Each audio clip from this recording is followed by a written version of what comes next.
bagaimana lebih baik. Dan untuk pengurusan legalitas,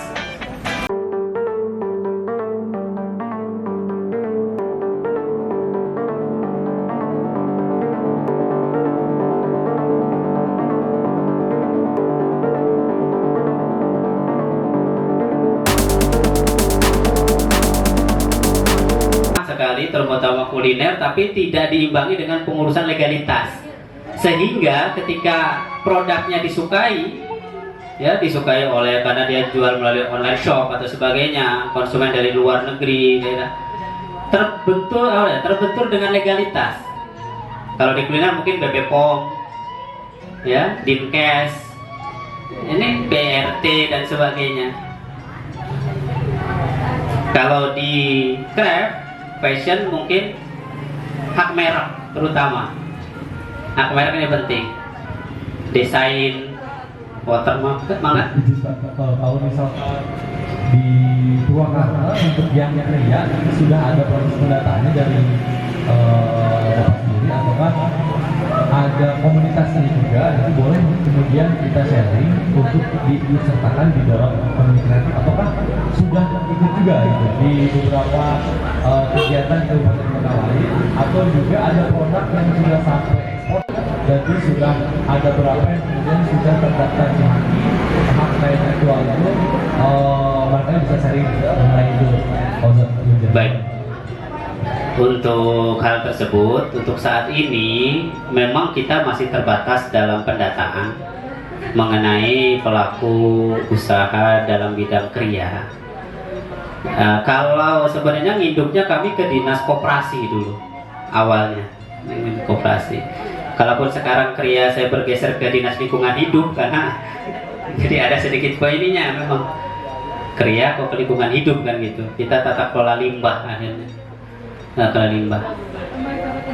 Untuk saat ini juga alhamdulillah qadarullahnya bisa dipertemukan dengan Kang Febi, dengan rekan-rekan semuanya. Ini saya pertama bersyukur kepada Allah Subhanahu wa taala dan terima kasih bisa terlibat dalam kegiatan ini, dan harapan kedepannya juga bisa bersumbangsi terutama pemikiran ataupun apa, sehingga apa yang kita inginkan harapkan ini pengurusan komite Bikref, Badan Ekonomi Kreatif Kabupaten Purwakarta ini bisa berjalan dengan baik, proporsional dan profesional dalam hal ini.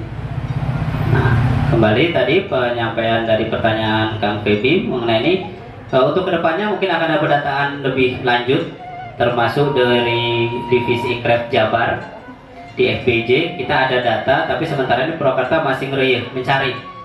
Kita ada ngeleg-ngeleg datang ke kampung-kampung, masih coba untuk mengumpulkan kembali, karena rata-rata memang teman-teman terutama di kria ini agak sedikit malu-malu, apalagi kalau udah bilang perizinan dan sebagainya dengan biaya mahal, ya kan, pengurusan yang agak rumit. Namun ada beberapa rekan-rekan yang sudah kita kasih masukan untuk pengurusan, bahkan kita bantu untuk pengurusannya di Kanwil Bandung, untuk Kanwil Hakim kita di Kemenkumham. Itu sudah mulai ada pendataan walaupun tidak banyak. Nah, harapan kami terutama yang kontrolnya saya di Forum Bank Sampah Jawa sebagai Divisi Ekraf, bisa ini kita bekerja sama, terutama karena saya stay di Purwakarta, maka bagaimana Bikref dari Kabupaten Purwakarta ini bisa juga kita buat suatu hal yang lebih baik, terutama dalam masalah tadi pendataan, kemudian tata kelola, sehingga para pelaku usaha terutama di bidang kria ini bisa mudah mendapatkan perizinan, kemudian mudah memasarkan produk. Kendala utama selain perizinan maka pemasaran, ini masih kesulitan. Pemasaran produk cukup kesulitan, termasuk untuk pengiriman barang, karena memang rata-rata kalau perkara kria ini kita keamanan barang dari kerusakan, ini yang perlu diperhatikan. Mungkin itu bisa nanti ke depannya ada proyek untuk mengumpulkan teman-teman yang seperti itu dari bidang kria. Terima kasih. Cukup? Cukup, Barak. Ya, sok we. Ya, terima kasih Pak Mustafa yang sudah menyampaikan nih salah satu pelaku ekraf di bidang kriya ya Pak ya, sektor kriya ya. Alhamdulillah ternyata di Purwakarta juga sudah begitu banyak. Kalau nggak salah juga di Jatiluhur ada ya Pak Ipin ya hari ini. Pak kan? Arifin. Pak Arifin. Pak Arifin. Beliau juga dari kriya juga ya Pak Betul, ya. Pak Arifin, Ya. perahu pinisi spesialis. Provinsi ya, luar biasa. Ya. Iya. Tegalwaru. Oh iya, Bu Maya. Bu Maya Merani. Iya, betul. Beliau tapi sekarang lebih fokus ke sampah maggot organik, sampah organik. Iya, maggot. Nah, jadi krianya sekarang agak mundur. Terakhir bertemu dengan beliau memang cukup merasa tidak nyaman. Lebih fokus ke pengurusan ulat maggot. Jadi lebih ke organik, agak ini stagnan. Ya, barangkali mungkin dari audiens kalian ada yang mau menanyakan mungkin seputar kriya ke Pak Mustafa barangkali. Kalau tidak ada, kita lanjutkan ke sharing session berikut. Ada? Oke, mana Kang? Sama ya?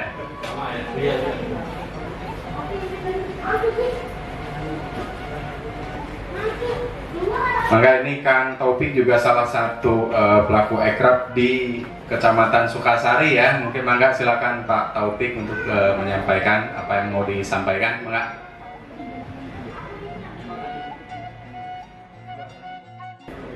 Gitu. Karena potensi Sukasari menurut saya mah ya lumayan gitu kan untuk dikembangkan. Kopinya ada, gula arennya ada gitu. Jadi kita juga ke depan mau bikin produk yaitu kopi gula aren namanya. Nah, kopi gula aren khas Sukasari. Kemudian dari krianya juga kita udah bikin gelas dari bambu hitam, bambu hitam badannya. Dari bambu hitam, terus batok kelapa udah jadi Cangkir gitu. cangkir, terus jadi nanti teko na oge kalarasan gitu alhamdulillah. Kan cuman can aya wadah untuk non ngaranna teh nya aya gitu teh Pemasaran. memberikan ekraf kan ada wadahnya ekraf nya. Saya datang ke Sukasari teh membawa harapan dan impian gitu. Sadia teh gitu. Mudah-mudahan biasa salajengna silaturahim sareng pausad gitu manawi palai dibimbing gitu abdi teh gitu. Sakitu panginten atur nuhun Pak. Assalamualaikum warahmatullahi wabarakatuh. Waalaikumsalam warahmatullahi wabarakatuh. Ya, baik. Atur nuhun sekali deui rekan-rekan Sukasari, subhanallah luar biasa ini kedatangan diapresiasi ujung baratnya Purwakarta. Untuk masalah memang kembali pada dasarnya teman-teman bikin produk, olah produk ya. Ujung-ujungnya pemasaran. Ini pemasaran. Makanya kita berusaha ya, ini mungkin mulai lagi ngeriuh ya pelan-pelan. Sok mangga ini sudah ada wadah yang namanya Big Craft Purwakarta. Mari kita sama-sama ngariung, ngumpul. Terus informasi-informasi yang berhubungan dengan tadi baik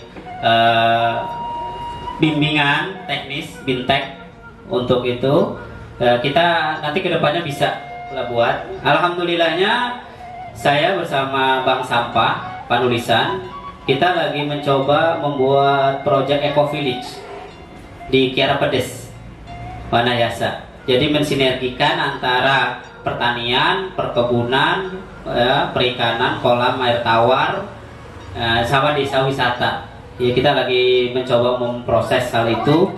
Ya, mohon doanya dari rekan-rekan sekalian.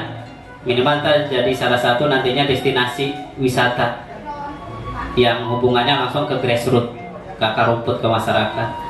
Karena sampai saat ini kita masih memang terbatas wisata edukasi, wana wisata, kemudian tadi ekowisata, eco village di Purwakarta masih cukup terbatas. Maka harapan kita pun nanti Sukasari bisa menjadi bagian sebagai desa yang memang bisa mengangkat pariwisatanya, termasuk pemasaran produk-produknya yang sudah dibuat tadi. Itu kita juga insya Allah dari FBJ Provinsi akan mencoba mendata Kita nanti bisa ngobrol lagi Bapak, rekan-rekan untuk itu, sehingga kedepannya semua teman-teman khususnya di bidang kriya ini bisa lebih semangat membuat produk, dan hasil dari penjualan produk itu mereka bisa buat untuk kesejahteraan mereka lagi. Terima kasih, mungkin seperti itu. Mangga. Ya Pak Intan, gitu Pak Taufiknya, mudah-mudahan mungkin dilajeng ke obrolan lanjutan sareng Pak Mustofa. Mudah-mudahan nanti kebentuk jaringan komunikasi lah, terutama untuk teman-teman di bidang kriya. Alhamdulillah nih terus kasumpingan juga dari pelaku Jabar sendiri, Pak Mustofa. Barangkali atau Pak Ustadz terus Ada cakap anu lain. Kami ya atur nuhun terus sampaikan sharing session-na, mangga mungkin juga Ya, sekali lagi atur nuhun. Wabillahi taufiq wal hidayah. Wassalamualaikum warahmatullahi wabarakatuh.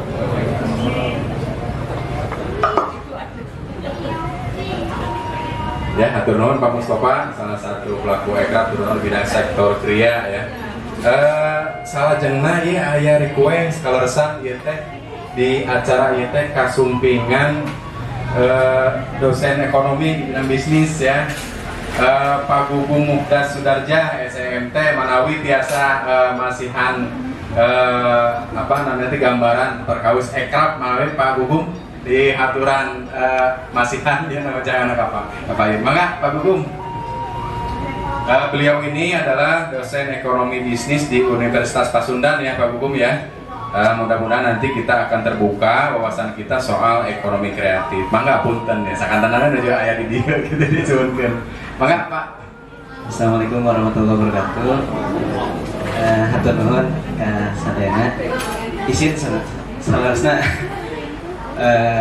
pokoknya tak acan aya almuna tak acan masuk sebenarnya tak acan makom gitu. Pakai bahasa Indonesia ya. Pakai bahasa Sunda sering kagok. Terima kasih. Saya sebenarnya diajak oleh Kang Adi, teman SMA saya. Kemarin sempat bergerak di PKH Pleret ya, Program Keluarga Harapan di Pleret. Beliau menginisiasi beberapa kegiatan yang intinya bagaimana mensejahterakan masyarakat, mengentaskan kemiskinan. Kemarin diajak untuk ini ada ekraf gimana. Kebetulan saya juga beberapa tahun terakhir ini terlibat di P2 Pari ITB. Jadi P2 Pari ITB itu pusat kajian pariwisata di Kota Pari ITB. Memang sedikit banyak ada yang terkait dengan ekonomi kreatif. Tadi saya baru datang Pak Ustadz menyampaikan sebenarnya kan kalau kita bicara ekonomi kreatif ini udah ada sejarah dari dulu. Kenapa sekarang ramai? Karena isunya politis gitu kan. Selalu isunya politis ketika sektor industri itu sudah stagnan, maka yang bisa dikreasi oleh masyarakat sebenarnya itu dijadikan ekonomi kreatif. Padahal kan sektornya ada fashion, kuliner, kriya, dan lain-lain. Itu sebenarnya dulu itu subsektor industri. Karena stagnan, gitu kan, apalagi sekarang omnibus law, kan, investasi didorong dengan menguasakan kepada investor, maka rakyat ini harus sedikit banyak berinisiasi lah masuk ke fase human capital. Tadi menarik yang disampaikan oleh Pak Mustofa, karena saya pas datang pas lagi Pak Mustofa. Kebetulan saya di Kota Bandung juga terlibat di BPPD, Pak, Badan Pengelolaan Pendapatan Daerah Kota Bandung. Kalau Bapak tahu bahwa bayar PBB di Kota Bandung itu bisa pakai sampah. Jadi ada program Kampisman. Berarti apa? Berarti memang harus dari pemerintahnya dulu. Kalau tadi masalahnya adalah market, pasarnya bisa dibentuk. Jadi kalau di dalam teori ekonomi itu ada shift follow the trend, trend follow the shift. Jadi kita bisa bangun dulu jalurnya atau bangun dulu pasarnya, gitu kan? Nah, seperti itu. Jadi harus dibikin ekosistem. Makanya mudah-mudahan dari pertemuan ini bisa terbentuk ekosistem ya. Karena kita dulu ketawa dengan adanya, saya lupa dulu tuh sebelum Tokopedia itu apa ya, yang di Bali itu semacam itulah, semacam marketplace, bukan apa, kelapa, enggak, yang kayak marketplace. Saya lupa, dulu dijual ke orang Australia. Jadi dulu pas saya datang itu di rumah biasa gitu, dia bikin marketplace gitu. Jadi sekarang udah banyak marketplace-nya, ada Tokopedia, Blibli dan lain-lain. Padahal konsepnya sama, dia punya database saja. Nah, mudah-mudahan dari sini nanti ekosistem database-nya terbentuk gitu. Sukasari, saya orang Jatiluhur, orang Bundar. Nenek moyang saya pindah ke Sukasari. Nenek moyang yang Kerandeng Danau itu. Padahal kalau bisa dibikin networking dengan PJT, itu harusnya menjadi funding ya, bukan fundingnya gitu kan. Dengan apa? Dengan PKBM-nya. PKBM itu program kerja bina lingkungannya itu. Jadi Bapak bisa bersinergi. Jadi mudah-mudahan dari pertemuan ini kita bisa jadi oh ini teh kesini, networknya ini kesini. Tadi dari Pak Mustafa sudah ada tuh jalur pria, karena kita dua minggu yang lalu tercengang kenapa Odading Mang Oleh itu ngantri sampai berapa ratus meter karena viral. Berarti apa? Penggunaan sosial media itu menjadi salah satu platform yang kita bisa tarik. Nah, dari kalau kita runut dari awal, kalau saya hanya dari sisi akademis sih, punten. Kakak saya jualan ayam ungkep Kinanti itu asalnya biasa aja gitu kan, jual berapa box, ngegandeng aja ILD delivery, pasang di iklan, alhamdulillah sehari bisa lebih dari 50 box, harganya di 50 ribuan per box. Jadi memang harus menggandeng gitu, harus berpartner, harus bermitra, nggak bisa berdiri sendiri gitu. Jadi nonsen lah ya kalau kita mengaku bahwa belum tumbuh, pengen seserangan. Saya ketika diskusi dengan Indra Uno di awal tahun, Indra Uno yang OKOC, karena saya dorong mahasiswa saya untuk ikut gerakan milenial Indonesia yang bermitra dengan OKOC. Jadi di kota Bandung itu OKOC-nya udah bagus, dan mahasiswa saya sekarang pegang OKOC mineral, air mineral segarut, dia udah kelabakan. Dia nawarin ke saya, ada yang mau Purwakarta, nanti saya tawarin, kalau ada yang mau pegang OKOC mineral Purwakarta, nanti saya telepon teman saya untuk dihubungkan ke Indra Uno. Mana? Nah, di OKOC itu semuanya masuk sama seperti ini. Asalnya kan dia gerakan politis ya, gerakan 02 gitu kan. Sekarang nggak ada 01, 02 gitu kan, pusing ya. 01 udah jadi 02, 02 udah jadi kayak 01 gitu kan. Nah, OKOC-nya sekarang dimitrakan dengan pemerintah.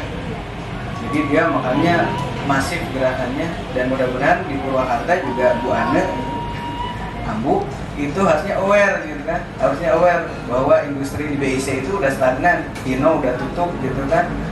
Ini mau kemana gitu kan? Nissan itu udah tutup. Nah ini mau dikemanain gitu kan?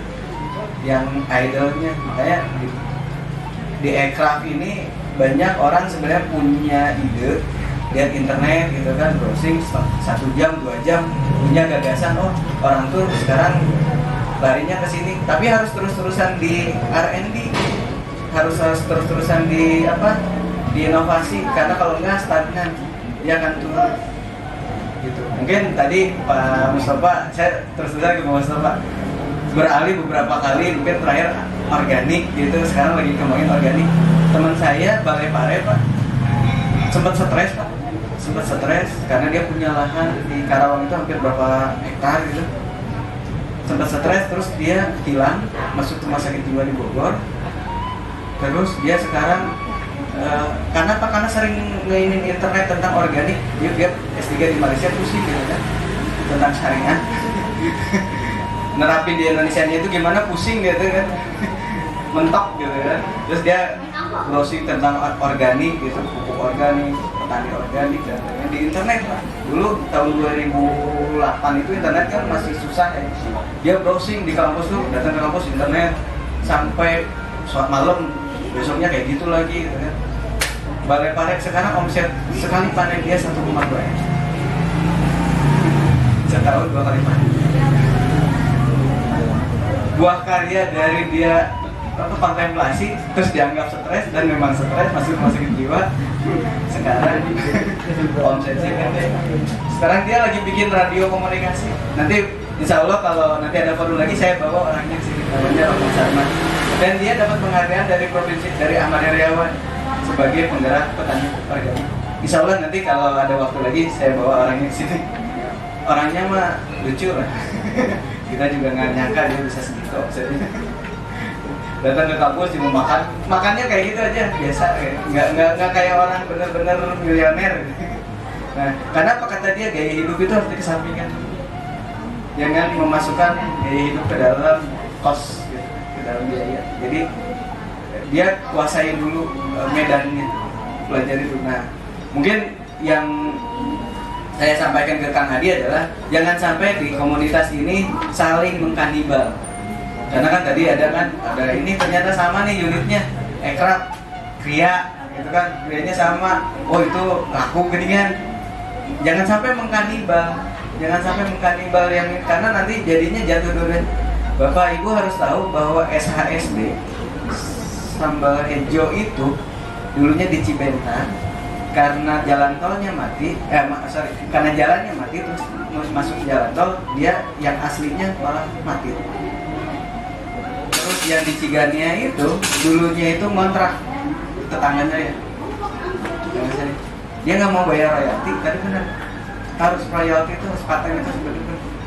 Karena apa? Karena ayam itu bisa dibikin sendiri sama kita. Ya kan? Dia nggak mau bayar royalti, dia bikin sendiri SHSD, sambal hijau, sambal dadar Cigania.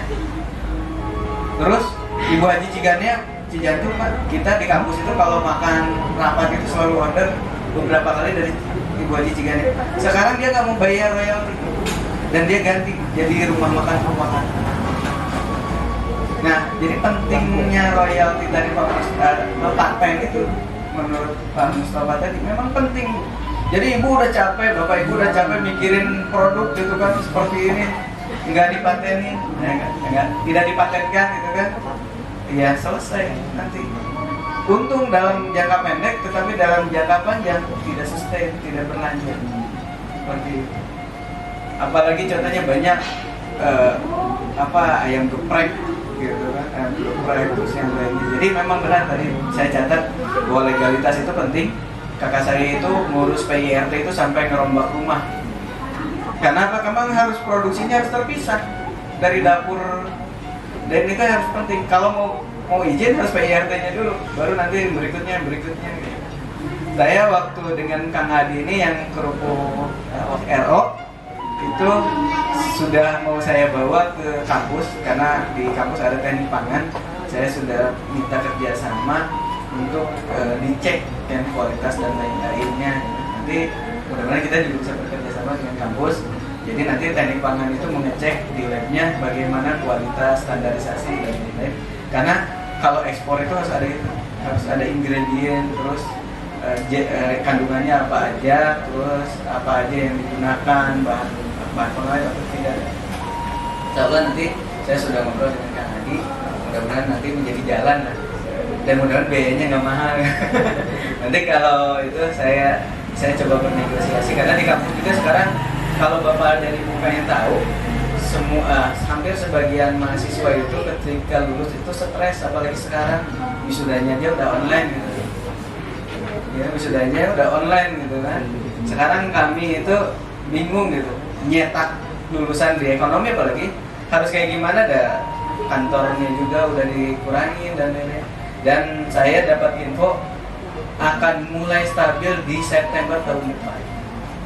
Kita masuk ke resesi yang tumbuh positif hanya ada dua, Cina dan Vietnam yang secara global. Cuma Cina dan Vietnam yang sudah tumbuh positif. Kenapa? Karena Cina mah dari November kan COVID-nya. Vietnam kenapa? Karena dia sosialis negaranya. Ketika saya datang ke sana ke Vietnam itu tertib, saya kaget gitu kan. Orangnya mah punten ya, kondisi masyarakatnya tidak lebih baik dari kita, tapi dia tertib, nurut ke pemerintah gitu kan. Karena dia memang sosialis gitu kan. Jadi Uncle Ho Chi Minh itu dia sangat mengagumi, sangat mengidolakan dan lain-lain, sehingga dia tertib dan recovery-nya juga cepat. Tidak ada pungli, saya ikutin dari pelabuhan sampai ke kawasan industri, nggak ada pungli. Nggak ada yang minta, mau itu yang nah itu mau yang tidak nggak ada. makanya dia recovery. Dan kita tadi kalau kita mau cepat ngurus izin, slip kanan slip kiri gitu kan. Nah, makanya saya harap memang di undang-undang Omnibus Law itu ada sisi positifnya, yaitu kita merangkum semua sektor untuk perizinan. Tapi yang diselipinnya banyak yang merugikan masyarakat. Jadi filosofisnya bagus, nggak diselip-selipin, nah gitu, selip-selipin, ya itu yang mempersulitnya. Jadi nanti pertama legalitas, memang kalau kita ingin firm, ingin sustain. Kedua tadi paten itu harus diusahakan dan benar-benar harus bisa dimiliki.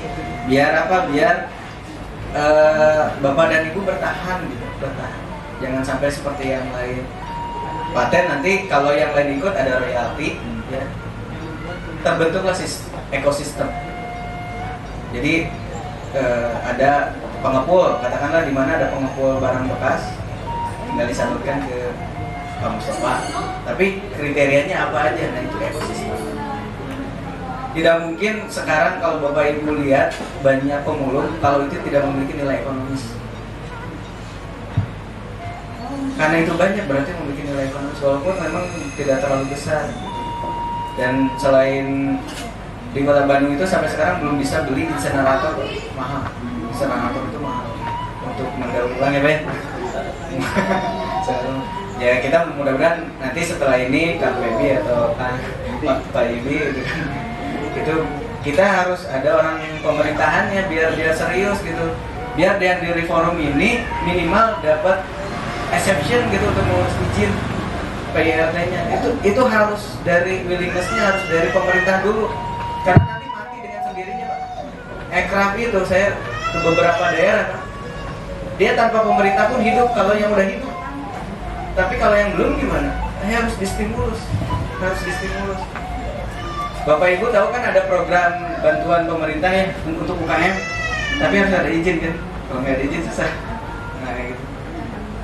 Nah terus kemarin saya bilang juga ke Kang Awan, di Kota Bandung itu melibatkan KNPI. Nah di sini ada KNPI, ada dilibatkan. Kenapa? Karena KNPI itu bisa jadi motor untuk mengedukasi masyarakat. Selain itu kita punya dana besar di BUMDes. BUMDes itu dananya besar. Jadi saya selalu mempunyai cita-cita dengan Kang Adi itu, BUMDes itu minimal dananya per tahun 700 juta. 30%-nya untuk menghidupkan ekonomi rakyat, ya, dengan ekram atau apa, dia punya apa sih? Kalau kemarin sama Kang Awan tuh RO gitu terus sama apa celengan, tapi susah Pak. Gelut hela jeung lurah. Karena dia jadi lurah itu butuh modal. Nah, saya harap kita sama-sama mengedukasi lah, kita sama-sama mengedukasi. BUMDes itu tujuannya untuk meningkatkan kehidupan kesejahteraan masyarakat.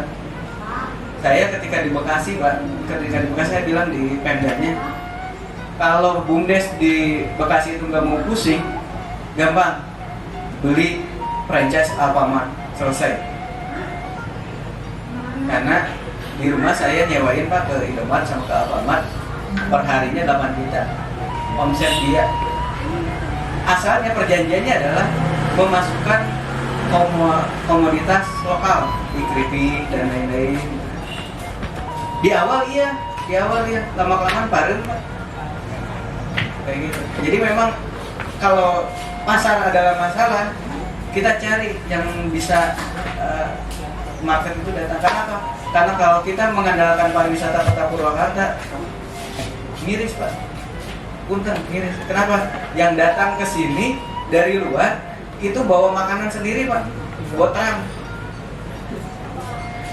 Hanya orang Jakarta aja yang datang ke sini yang jajan di Hajayeti. Itu omsetnya udah miliaran. Bisa nggak kita masuk ke sana?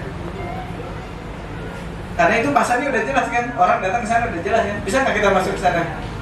Dibikin kayak market. Kalau di Bali itu banyak Pak.